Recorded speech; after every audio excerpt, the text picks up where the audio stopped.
May igawa na kita. Nay. Okay kayo.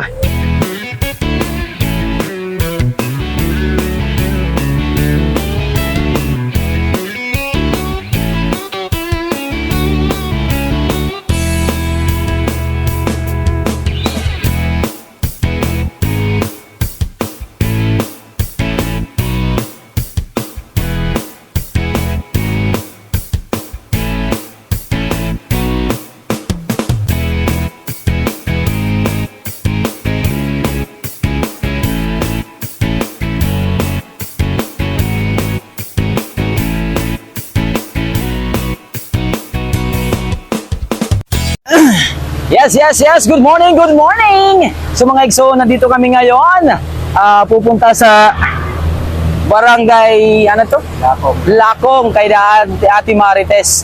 So kung saan dito tayo pumwesto sa taas ng sasakyan, mga Igsoon. Overlooking po dito, kaya samahan nyo po kami sa aming travel ngayon. Medyo nakakakaba yung ating kabutangan din, kaya di kita tigpaw. Sagkaw nini sa kalusa din mga Igso na era mga dalan. Pero gayon pa man, basta magtiwala lang tayo sa driver. Siyempre, sa Panginoong Diyos, hindi po tayo iiwan. Hindi po tayo pababayaan. Sabi pa nga, sa anumang paraan hindi kita papagpupulangin. Sa anumang paraan hindi kita pababayaan. So shoutout nga po pala sa lahat ng mga One Team, One Dream latest summer vloggers. So nahinga din na natin uniform didiha La Union, mga Igsuan.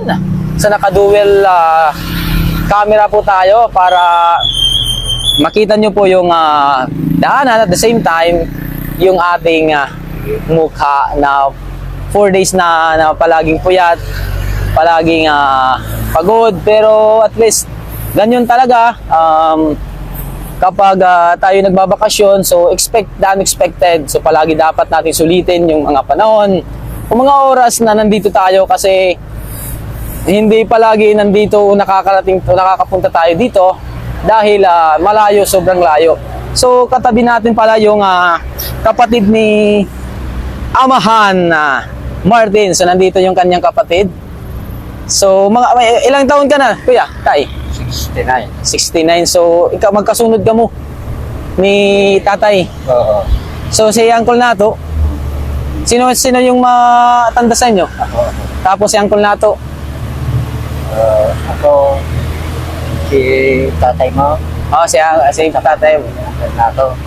So mas matanda pala si tatay kaysa kay Uncle Nato. Oo. Ayun. Ilan kayong magkakapatid?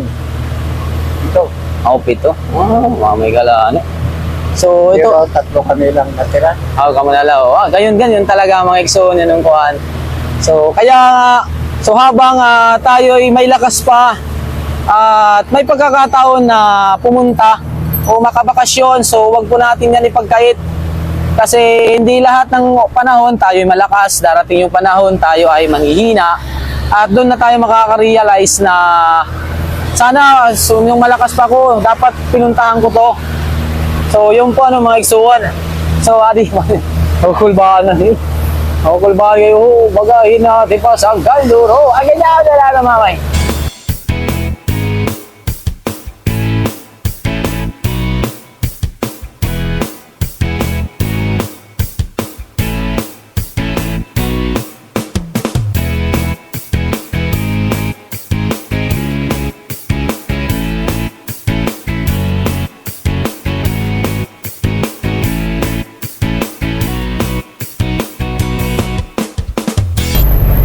So mga Igsoon, mapapansin nyo po yung tatlong tower na pinakamataas na tower dito. Nakitang-kita kahit sa malayong mga lugar. So overlooking po dito mga Igsoon, mapapansin nyo po talagang napakaganda yung view nila dito. So ma-amaze ka dahil lalaki talaga yung mga mata mo sa lawak ng kanilang mga. Ito yung tatlong tower nila mga Igsoon. Ini? Man. Ito yung malalaking tower. So, slow down lang tayo mga Igsoon. Slow down. So, ayan o. Tingnan nyo, mga igsuon man. Kung gaano ganda at katarik yung daanan dito, mga igsoon. Pansinin nyo po. Oh. Tingnan nyo, mga igsoon, kung gaano katarik yung daanan. Kailangan lang oh. Ito po yung daanan dito, mga igsoon. Oh, pansinin nyo. Kailangan malakas yung preno at nakaprimera ka dito, mga igsoon, kasi isang pagkakamali lamang dito ay pwede kang magdaus-dos o pwede kang pumunta doon, magdiretso doon. So sure ball, sana ingatan tayo ng Panginoon sa ating paglalakbay.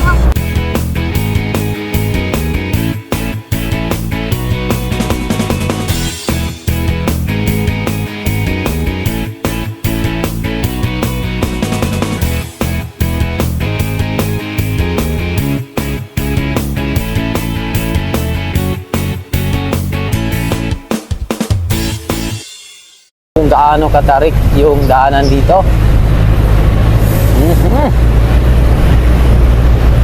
Ang saya-saya kahit nakakakaba ang daanan.